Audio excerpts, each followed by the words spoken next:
Hello everyone, hopefully you're enjoying spring break so far. This is the second video of 3 for spring break, and today we're going to determine how to measure rates of reaction. So that's the goal of today's lesson. So I know the first lesson had no math. Well, math is coming back sadly for the next 2 lessons, and then it's actually sort of going to go away a little bit for a while. Again, none of the math is as bad as the equilibrium math, so you'll be happy with that. So when we study reaction rates, we study them by measuring how much the concentration of the reactants or products changes as a function of time. So we can watch either the decrease of the reactions of the reactants as time passes, or the increase of the products as time passes. So if you look here, at this reaction, the reaction is A going to B. You could either measure how fast A is going away, or you could measure how fast B is forming.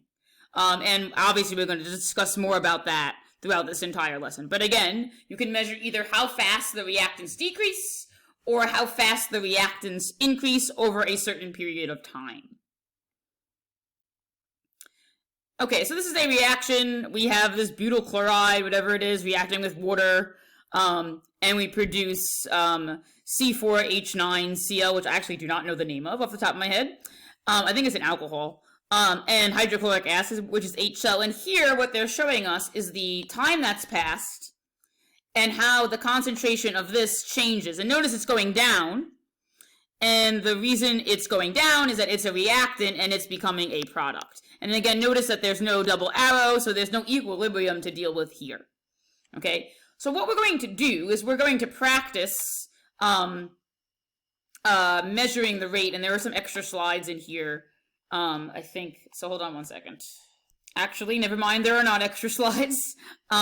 So in terms of gases, so here we're measuring time, how the molarity of this decreases over time.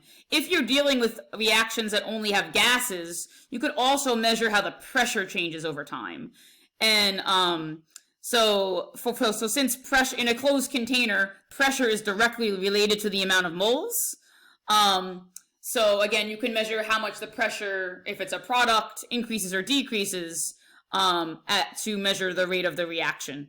But again, one of the challenging, if you're going to be like a job that measures rates of reactions, one of the challenging things in kinetics is finding a nice way to measure how much a particular chemical is increasing or decreasing in a container, which is not easier said than done.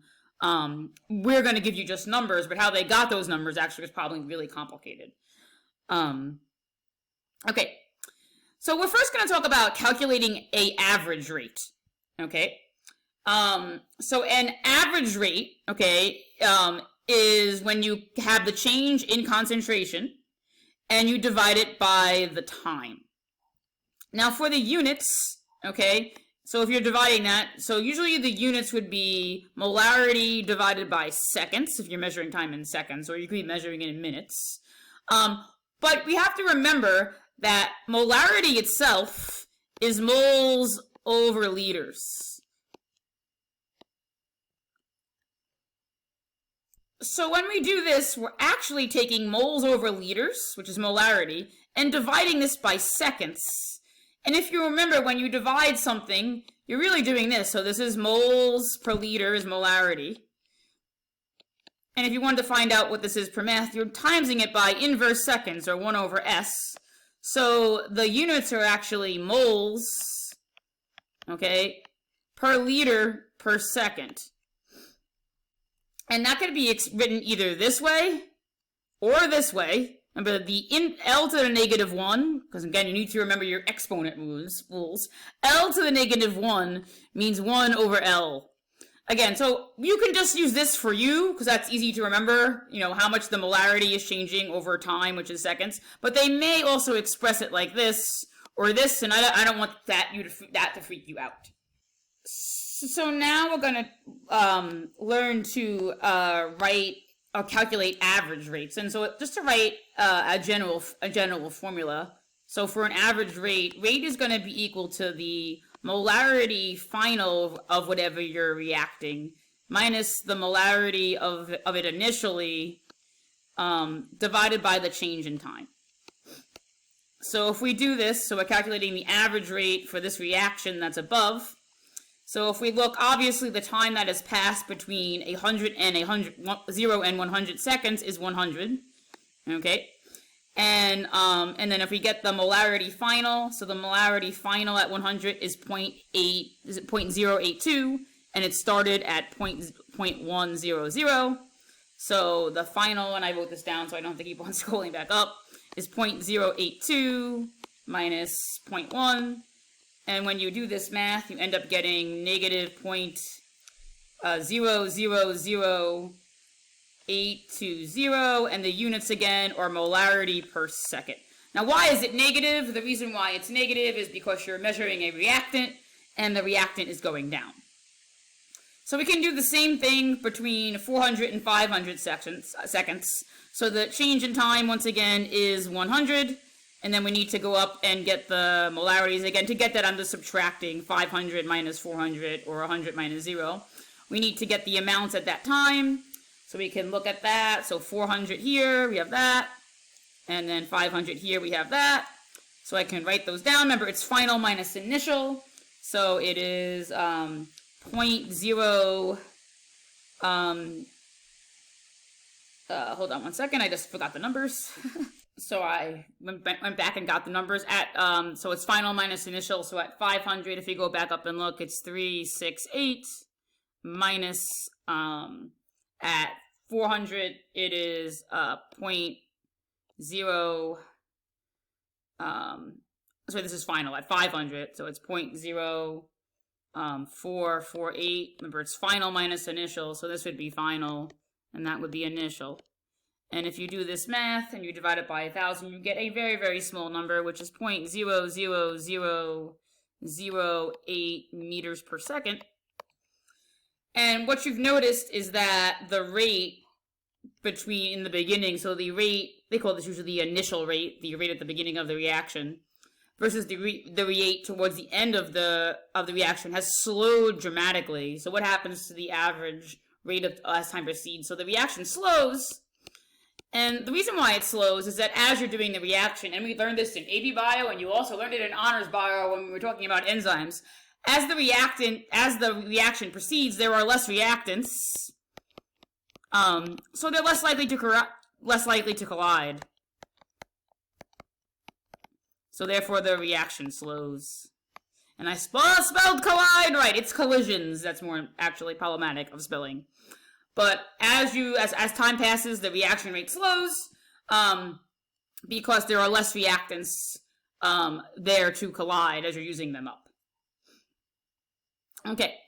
Now, a lot of times in the AP test, they will give you something called an instantaneous rate. However, they will never ask you to calculate an instantaneous rate, because in order to calculate an instantaneous rate, you need calculus.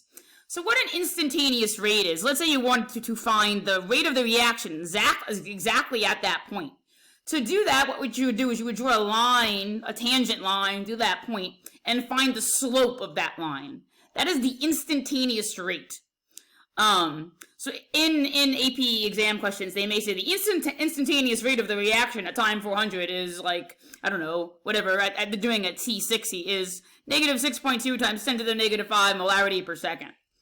So what is important for you to know is that, so if they're calculating the instantaneous rate, they're taking that point and making a tangent line and calculating the slope of that.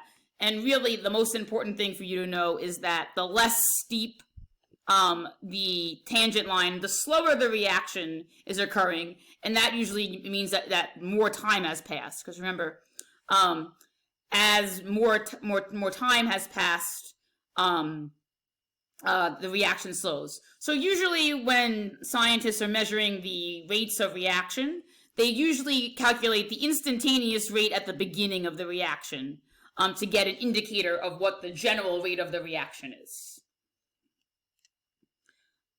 And again, this is the difference. I mean, this is more of a calculus problem, and it's not really that important, but the difference between instantaneous rate versus average rate. So let's say you were driving to school, and you had to drive 6 miles, and it took 15 minutes. That's actually about my drive to school.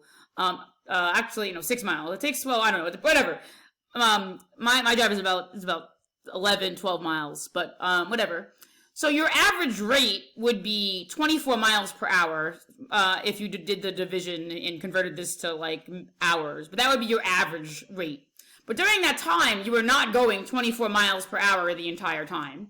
Sometimes if you were on the highway, I guarantee you were going at least 65 miles per hour, if not more. So your instantaneous rate, okay, would be as you're driving, let's say you're racing to get to school, and it's like 6:25. Your instantaneous rate would be whenever you look at the speedometer, what the speed is right at that point. So again, on the chemistry exam, when they say rate, they're always talking about an instantaneous rate, unless they indicate otherwise. They also are usually talking about an initial rate, which is right when the reaction starts, and that is also equal to the instantaneous rate. So what is also true and a little bit confusing, at time 0, the rate is like not occurring, the reaction has not started. So chemists usually measure the reaction rate a little bit, like a couple seconds after the reaction starts, to calculate the initial instantaneous rate. All right, so what I'm going to do now is upload this portion of the video, so I'm not rushed for the rest.